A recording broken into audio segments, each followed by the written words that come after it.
আল্লাহ রাসূল সাল্লাল্লাহু আলাইহি ওয়াসাল্লামের এই হাদিসটি অর্থাৎ বাচ্চাদেরকে নামাজ পড়ার অভ্যাস করাতে হবে কখন থেকে, এ সম্পর্কে যে হাদিসটি রয়েছে সে হাদিসটি সুনান আবু দাউদের মধ্যে রয়েছে, হাদিস নাম্বার 495। আল্লাহ রাসূল সাল্লাল্লাহু আলাইহি ওয়াসাল্লাম তিনি বলেন, মুরু আওলাদাকুম বিসসালাহ ওয়া হুম আবনাউ সাবঈ সিনিন, তোমরা তোমাদের সন্তানদেরকে সালাতের জন্য আদেশ করো, সালাত তোমরা পড়ানোর অভ্যাস করো, অভ্যাস শুরু করো, ওয়া হুম আবনাউ সাবঈ সিনিন, যখন তার বয়স 7 বছর হবে। ওয়াদরিবুহুম আলাইহা, এবং তাদেরকে প্রহার করো বা শাসন করো, ওয়া হুম আবনাউ আশর, যখন তাদের বয়স 10 বছর হয়ে যাবে। ওয়াফাররিকু বাইনাহুম ফিল মাদাজি, এবং তাদের বিছানা আলাদা করে দাও, তাদের শোয়ার জায়গা আলাদা করে দাও। একসাথে যেন 2 ভাই, একসাথে যেন 2 বোন, ভাইয়ের সাথে বোন, বোনের সাথে ভাই, এভাবে যেন তারা না শোয়, আলাদা আলাদা জায়গায় শোবে। তো এই হাদিসে প্রায় 3টি অংশ রয়েছে। একটা হচ্ছে 7 বছর বয়স থেকে নামাজ পড়ার অভ্যাস করানো, দ্বিতীয় হচ্ছে 10 বছর হয়ে যাওয়ার পরেও যদি সালাত আদায় না করে, সালাতে অভ্যস্ত না হয়, তাহলে তাকে শাসন করা, আর তৃতীয় হচ্ছে তাদের বিছানা আলাদা করে দেওয়া। এখানে আল্লাহ রাসূল সাল্লাল্লাহু আলাইহি ওয়াসাল্লাম তিনি মূলত বাচ্চাদেরকে ট্রেনিং দিতে শেখালেন, যে অভ্যাস করাতে হবে নামাজের। আসলে সালাত আমরা সকলেই জানি যে ফরজ। ফরজ কখন হয়? ফরজ কি 7 বছর হয়ে যায়? যখন 7 বছর বয়স তখন কি হয়? যখন 10 বছর বয়স তখন কি তার উপর সালাত ফরজ হয়ে যায়? জি না। সালাত ফরজ হয় বা যে কোনো বিধান, সালাত ফরজ হয় বা যে কোনো ধরনের বিধান যখন সে বালেগ বা বালেগা হয়ে যায় তখন ফরজ হয়, তার আগে না। মানে সালাত ফরজ 7 বছর বয়সে হয় নাই, 10 বছর বয়স যখন হয়েছে, যখন শাসন করার কথা বলা হচ্ছে, তখনও কিন্তু তার উপর সালাত নামাজ ফরজ না। কিন্তু আমরা যে সমস্ত ইবাদতগুলি করি সেই ইবাদতগুলো অভ্যাসের উপর নির্ভর, প্র্যাকটিসের উপর নির্ভর। দেখবেন যেই ব্যক্তি 5 বছর, 7 বছর, 10 বছর ধরে সালাত আদায় করেনি, তাকে সালাত কিন্তু খুব ভারী লাগে, নামাজ পড়তে খুব ভারী লাগে, যে নামাজ পড়লে অনেক টাইম যাবে এবং মনে হয় যে অনেক কষ্টকর। কিন্তু যে ব্যক্তি নামাজ পড়ে, যে সালাত আদায় করে, যে 5 ওয়াক্তের নামাজ জামাতের সাথে মসজিদে পড়ে, তাকে ভারী লাগে? ভারী লাগে না। কারণ কি? সে অভ্যাসে পরিণত হয়ে গেছে। তো ইসলামের যে বিধিবিধান রয়েছে সেগুলো হচ্ছে অভ্যাসের ওপর নির্ভর, প্র্যাকটিস করাতে হবে তাকে। সেজন্য আল্লাহ রাসূল সাল্লাল্লাহু আলাইহি ওয়াসাল্লাম বাচ্চারা যেন ছোট থেকেই, 7 বছর বয়স তখন টুকটাক একটু বুঝতে শিখেছে, তো এই বয়স থেকেই তাকে যদি সালাতের অভ্যাস শুরু করানো যায়, তখন থেকে সালাতের শিক্ষা দেওয়া যায়, তাহলে সে আস্তে আস্তে আস্তে আস্তে এই সালাতের অভ্যাসে পরিণত হয়ে যাবে, সালাত পড়তে সে শিখে যাবে ভালো করে। এই জন্য 7 বছর বয়স যখন হবে তখন থেকে প্রত্যেকটি পিতা মাতার দায়িত্ব হচ্ছে তার সন্তানকে মসজিদে পাঠাবে, মসজিদে নিয়ে আসবে, সালাত সম্পর্কে মৌলিক তাকে শিক্ষা দিবে। 7 বছর বয়স যখনই হবে তখন থেকে পড়া যদিও না পারে, তখন বাংলা হয়তো তেমন পড়তে পারে না, কিন্তু আপনাকে দেখে তো শিখবে। আপনি যদি উদাহরণস্বরূপ মসজিদে নিয়ে যান 7 বছরের সন্তানকে, তাহলে আপনি যেভাবে সালাত আদায় করছেন সেভাবে সে সালাত আদায় করবে। আর বাচ্চাদের দেখবেন এটা অভ্যাস হয়, বাড়িতেও দেখবেন, বাড়িতে যদি মা নামাজ পড়ছে বা বাবা যদি সুন্নাত আদায় করছে, তাহলে দেখবেন বাচ্চা পাশে এসে দাঁড়িয়ে যায়। মা যেই মুসাল্লায় নামাজ পড়ছে, যেখানে নামাজ পড়ছে, যেই মুসাল্লাতে মা নামাজ পড়ছে, দেখবেন পাশে এসে বাচ্চা, ওকে হয়তো নামাজের জন্য নিয়ে আসেন নাই, তাও দেখবেন 3 বছর 2 বছরের বাচ্চা মায়ের পাশে দাঁড়িয়ে গেছে, 5 বছর 4 বছরের বাচ্চা মায়ের পাশে দাঁড়িয়ে গেছে, সালাত আদায় করতে শুরু করে। ও পারে না, দেখবেন রুকু সেজদা করতে পারছে না, মাথাটা এমনি একদম দিয়ে দিয়েছে এরকমই। আবার দেখবেন আপনি হয়তো রুকুতে আছেন, ও সেজদাতে চলে গেছে, কিন্তু তাও সে তখন থেকে দেখতে শিখছে, ও বুঝতে শিখছে যে এটা কোনো একটা এমন জিনিস যেটা এভাবে করতে হয়। তো 5 বছর 7 বছরের বাচ্চা তখন থেকে যদি সালাতের অভ্যাস শুরু করেন, তার অন্তরে সালাত সম্পর্কে যদি একটা ভালো ধারণা দিয়ে দেন, তাহলে পরে সে অভ্যাসে পরিণত হয়ে যাবে, পরে সে সালাত আদায় করতে শুরু করবে।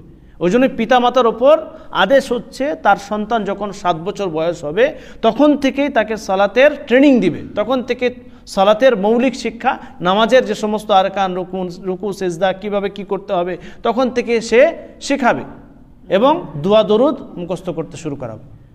এবং 7 বছর পর থেকে নিয়ে যদি আস্তে আস্তে আস্তে আস্তে তাকে ট্রেনিং দেন, অভ্যাসে পরিণত করেন, 10 বছর পৌঁছে যাবে তখন সে সালাতের ভালো একটা ট্রেনিং সে পেয়ে যাবে, অভ্যাসে পরিণত হয়ে যাবে।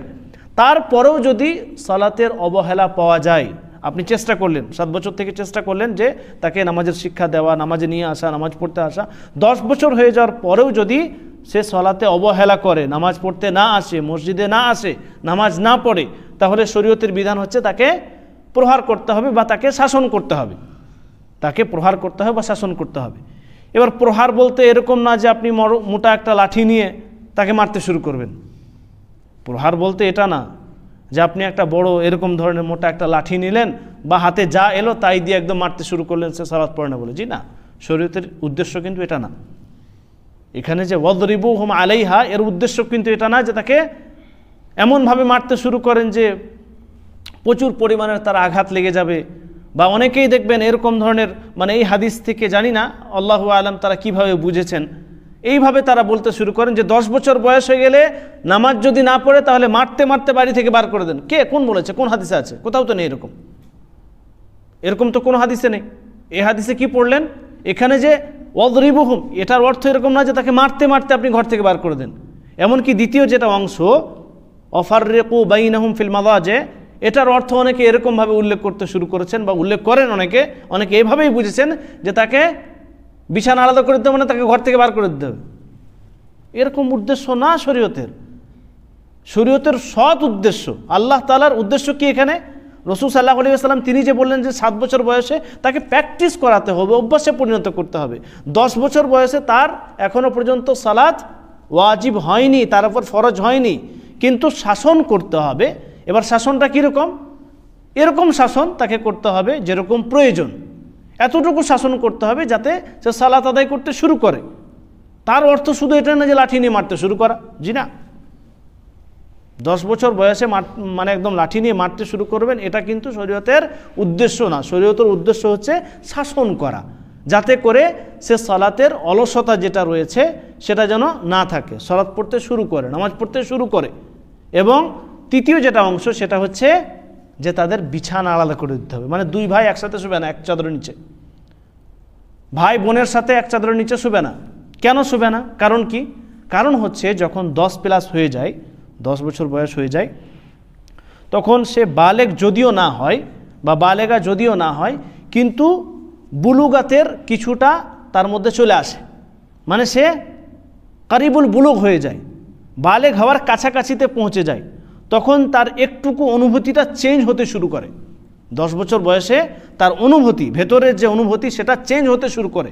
তো এখন থেকে শরীয়তের নির্দেশনা হচ্ছে কি, যে বিছানা আলাদা করে দাও, যাতে করে কোনো খারাপ চিন্তা, এখন ধরেন বালেগ হয়নি, বালেগ হওয়ার পর খারাপ চিন্তা আসতে পারে, বালেগ হওয়ার পর খারাপ চিন্তা আসতে পারে, তার আগেই শরীয়তের এখানে রেড সিগন্যাল যে তাদেরকে বিছানা আলাদা করে দাও, যাতে করে এরকম কিছু না হয়, এরকম কোনো ধরনের কোনো ফিতনায় যেন না পড়ে, কোনো ধরনের অশ্লীল চিন্তা যেন না আসে, খারাপ চিন্তা যেন না আসে, তার জন্য এখন থেকেই আলাদা। 2 ভাই একসাথে শুবে না, 2 বোন একসাথে শুবে না, ভাই বোন একসাথে শুবে না, বিছানা আলাদা হবে। যদিও কোনো সময় এরকম হয় যে আপনি রুম আলাদা করতে পারছেন না, বিছানা আলাদা করতে হবে, এরকম যে তাদের কমপক্ষে একটা খাটও যদি হয়, বড় খাট, তাহলে এক সাইডে শুলো, এই সাইডে আরেকটা ভাই শুলো, এক চাদরের নিচে যেন না হয় কমপক্ষে। হয়তো আমাদের দেশে প্রত্যেকটা ছেলের জন্য তো আলাদা আলাদা রুম ছোট থেকে বানানো সম্ভব না, কিন্তু বিছানা আলাদা করা সম্ভব, বিছানা আলাদা করা সম্ভব। একটা রুমে ধরেন উদাহরণস্বরূপ 3 ভাই শয় বা 2 ভাই শয়, তাহলে 3 জনাকে 3 দিকে দিতে পারবেন কি পারবেন না? পারবেন। সম্ভব হলে একটা মানুষের জন্য যেগুলো ছোট ছোট খাট হয় সেই খাটগুলো আপনি কিনেন, এবং একটা রুমের ভিতরে 3 ভাই আছে বা 2 ভাই আছে বা 1 ভাই 1 বোন আছে, ছোট এখন 10 বছর, তাদেরকে আলাদা করতে পারেন। কিন্তু যখন বালেগা হয়ে যাবে তখন কিন্তু আলাদা রুম হওয়া ভালো। 2 ভাই একসাথে এক রুমে থাকা যেতে পারে, কিন্তু ভাই বোনের সাথে না থাকাই উত্তম। ভাই বোনের সাথে যখন তার বালেগ বা বালেগা হয়ে যাবে তখন না থাকাই উত্তম। তো এখানে শরীয়তের উদ্দেশ্য হচ্ছে যাতে করে কোনো ধরনের খারাপ চিন্তা না আসে। এই যে আমরা হাদিস পড়লাম, এই হাদিস থেকে আমরা কি বুঝলাম? এই হাদিস থেকে আমরা কি বুঝলাম? যে 7 বছর বয়স হলে তাকে নামাজের অভ্যাস করাতে হবে, সেটা ছেলে সন্তান হোক বা মেয়ে সন্তান। আমরা অনেকেই আছি সন্তানের বয়স 12 হয়ে গেছে, আমরা অনেকেই আছি সন্তানের বয়স 12, 13, 14 হয়ে গেছে, এখনও পর্যন্ত বলছি যে ছেলে আমার ছোট, ছেলের বয়স হয়নি এখনও, ফজরের সময় কিভাবে উঠাবো, শীতের সময় ঠান্ডা লাগে, আপনি তাকে সলাৎ পড়তে বাধা দিচ্ছেন, সলাতের জন্য তাকে যদি অভ্যাস না করান, বালেগ হয়ে যাওয়ার পর তাকে সলাৎ পড়তে আপনি যদি বাধা দিচ্ছেন, মানে সলাৎ পড়তে আপনি বাধা দিচ্ছেন, সলাতের আপনার উপর দায়িত্ব ছিল কি, তাকে সলাতে নিয়ে আসবেন, তাকে নামাজের আদেশ দিবেন। সে বালেগা হয়ে গেছে, আপনি এখনও বলছেন ছোট, মানে আপনি জাহান্নামের দিকে তাকে ঠেলে দিচ্ছেন। একটা সন্তান শরীয়তের ভারসাম্য তার উপর চলে এসেছে, সে বালেগা হয়ে গেছে, আপনি এখনও বলছেন ছোট, শীতকালে উঠতে পারছে না, মানে জাহান্নামের আগুনটা তার থেকে বেশি ভালো নাকি? ফজরের যে কষ্ট হয়, ঘুম থেকে উঠাইতে আপনাকে কষ্ট লাগে নিজের সন্তানকে, 10 বছর 11 বছর 12 বছর বালেগ হয়ে গেছে, 13 বছর 14 বছর পেরিয়ে গেছে, তাহলে জাহান্নামের আগুনটা কি আরও কষ্টদায়ক না? আরও কষ্টদায়ক তো। এই তো কষ্ট কিছুই না।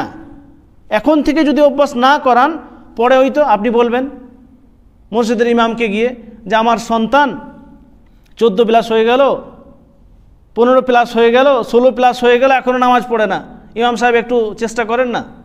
ইমাম সাহেব কি চেষ্টা করবে? আপনি তো 7 বছর বয়সে তাকে নামাজের ট্রেনিং দেননি।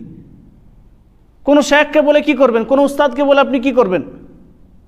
আপনার যেটা দায়িত্ব ছিল সেই দায়িত্বই আপনি পালন করেননি। 7 বছর বয়সে তাকে যদি নামাজের ট্রেনিং দিতেন, 10 বছর বয়সে যদি তাকে শাসন করতেন, তাহলে তার 14 প্লাস 15 প্লাস হয়ে যাওয়ার পর নামাজ ছাড়তো না।